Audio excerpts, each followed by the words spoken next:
ராஜேந்திரன் இல்லை, ராஜேந்திரன் உயிர் அண்ணா, ராஜேந்திரன் உயிர் அண்ணா. அவருக்கு அண்ணா போனாரு அமெரிக்காவில், நியூயார்க்கில் மெமோரியலில் வந்து ட்ரீட்மெண்ட் பண்ணாங்க, வந்தாங்க, அடையா கேன்சர் ஹாஸ்பிட்டலில் போயிட்டாருன்னே இந்த மாதிரி செத்து விட்டான்.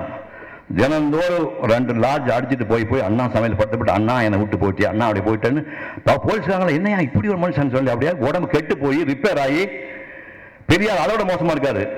பெரியார் ஒரு நாள் கொண்டாடு ராஜ் என்னமோ உடம்பு சிரமம் இருக்கானாமா அப்படின்ட்டு நேரம் ஐயோ பெரியார் வரப்போறானோ, ஆமாம் வண்டி எடுக்கணும்னு சொல்லிட்டு வேன்ல இருந்து அந்த வண்டி வீல் சேரை போய் வீட்டில் இறங்கி வீல் சேரை மேலே ஏன்டா டே உன் வயசு என்ன என் வயசு என்ன, நான் உன்னை வந்து பார்க்கணுமா, நான் வயசான என்னத்தாடா நீ வந்து பார்க்கணும், நீ இவ்வளோ மோசம் போயிட்டுன்னு சொல்லிட்டு திட்டிட்டு போனாராம். அப்படியெல்லாம் வாழ்ந்த ஒரு மகத்தான ஒரு மனுஷன். எம்ஜிஆர் அவர்களை போய் அங்கே சென்ட்ரல் ஸ்டுடியோவில் எல்லாம் பாய்ஸ் கம்பெனி மாதிரியே அங்கே சென்ட்ரல் ஸ்டுடியோவில் ஜூப்ளிச்சர்ஸில் எம்ஜிஆர், நம்பியார், எஸ்.வி. சுப்பையா எல்லாம் மாத சம்பளம் அப்படி நடிச்சிட்டு இருக்கும்போது நரசிம்மபாரதி நடிச்சிருக்காரு. இவர் நேரம் அங்கே போய் முதல்ல எம்ஜிஆரை பார்க்குறாரு. பார்க்கும்போது அப்போவே தம்பி வாங்க போங்க நீங்கள் அப்போவே மரியாதை பேசுவாராமா. அப்படி ஆரம்பித்து அப்படியே வந்து எந்த விதமான பிரிவும் இல்லாமல் அவர் எலெக்ஷன் நின்று எலெக்ஷனில் எம்ஜிஆரோட மதுரை மேற்கில் எம்ஜிஆர் நிற்கிறாரு, இவர் தேனியில் நின்று இந்தியாவில் மொத்த எம்எல்ஏஸே அவருமா இவன் ஓட்டு யார் வாங்கினா அவ்வளோ ஓட்டு வாங்கி ஜெயிச்சு சிறுசேமிப்புத்துறை தலைவராக இருந்து கடைசி மூச்சு வரை 2 பேருமே இனபெரியாத நண்பர்களாக இருந்திருக்காங்க. கலைஞர் அவர்களை பற்றி நீங்கள் தெரிஞ்சுக்கணும். புதுசாக அருமையான புதுசாக மிஸ் பண்ண வாங்கி படிங்க. டிவி நாராயணசாமி அவர்கள் பாப்பம்மான்னு ஒரு தங்கச்சி, எஸ்எஸ்ஆருக்கு பாப்பம்மா ஒரு தங்கச்சி, என் தங்கச்சி கல்யாணம் பண்ண ஒரு டிவி நாராயணசாமி. நல்லா ஞாபகங்க, நம்ம நடிகர் ஜாதியிலேயே பெரியாருடைய முதல் சீடர் டிவி நாராயணசாமி. நல்ல ஞாபகம், டிவி நாராயணசாமி முதல் சீடர். கலைஞர் ரொம்ப பின்னாடி வராது. டிவி நாராயணசாமி முதல்ல என்எஸ் நாராயண பிள்ளை ஒருத்தர், உங்களுக்கு எல்லாம் தெரியாது, தலைமை சுட்ட முடியும் நடிப்பார், அப்பா வேஷம் பண்ணுவார். என்எஸ் நாராயண பிள்ளையும் டிவி நாராயணசாமி ஃபர்ஸ்ட் பேட்ச்.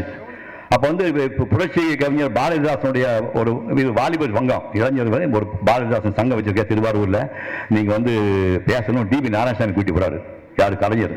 சின்ன பையன், 15 வயசு பையன் கூட்டிட்டு போய் ராயல் சோடா ஃபேக்டரி, கம்பெனி பேர் என்னங்க, ராயல் சோடா ஃபேக்டரியில் ஒரு ரூம் தங்க வச்சு இவர் கிணத்து தண்ணி எடுத்து 10 வாளி தண்ணி எடுத்து டிவி நாராயணசாமி தலையை ஊற்றி குளிக்க வச்சு பக்கத்து ஹோட்டலில் போய் பொட்டலை பொங்கல் உடையில வாங்கிட்டு கொடுத்து சாப்பிட வச்சு மீட்டிங் விட்டு போய் பேச வைக்கிறாரு. அப்போ அண்ணா பார்த்து சொல்கிறாரு, அண்ணா அங்கே கருணாநிதி ஒரு பையன் இருக்கிறான், ரொம்ப ஃபாஸ்ட்டாக இருக்கிறான், நான் கேள்விப்பட்டேன்பா அப்படின்னு. அண்ணா கேள்விப்படாத போய் டிவி நாராயணசாமி போய் அண்ணா கிட்ட கலைஞர் ஒரு பையன் இருக்கான். அப்படி ஆரம்பித்து அப்போ ரங்கோன் ராதாவது அவருடைய கதைக்கே வந்து கலைஞர் வசனம் எழுதி, அம்மையப்பன் ஒரு நாடகம் எழுதி கொடுத்து, மணிமடன் ஒரு நாடகம் எழுதி கொடுத்து, இணைபிரியா சகோதரா வந்து கலைஞர் வந்து பெரியப்பா, எஸ்எஸ்ஆர் சித்தப்பா, குழந்தைங்க வந்து பெரியப்பா அப்படி சித்தப்பா விடுந்தான்.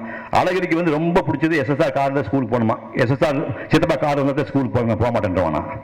இப்போ கூட சமயத்து இருக்கும்போது ஞாபகம் சித்தப்பா நான் உன் கார் வந்து தான் ஸ்கூலுக்கு போகணும்னு சொன்னேன். அந்த அளவுக்கு நெருக்கமாக வாழ்ந்த ஒரு மனிதர்கள். இங்க என்ன நான் என்ன பார்த்தேன்னா, எங்க வந்து நமக்கு எஸ்எஸ்ஆரை கோட்டை விட்டோம் நல்ல ஞாபகம் உட்கார்ந்து இருக்குங்க. நீங்களோ நானோ மதிப்பீடு செய்வதை விட எஸ்எஸ்ஆர் பல மடங்கு செழிப்பாக செல்வாக்காக வாழ்ந்திருக்கிறார்.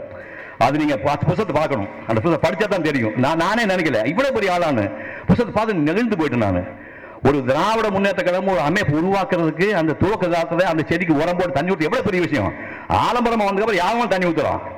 ஆனா துவக்கத்தில் வந்து அந்த செடிக்கு வந்து வேரில் வந்து உரம் போட்டு தண்ணி ஊற்றின வேலையை செய்தவர்கள் எஸ்எஸ்ஆர் அவர்கள். இவருக்கு முன்னாடி கே.ஆர். ராமசாமி அவர்கள் தான் இந்த கட்சி நன்றி வளர்க்கணும். எங்க கோட்டை விட்டான்னு பார்த்தேன், 2 ஜெயிண்ட்.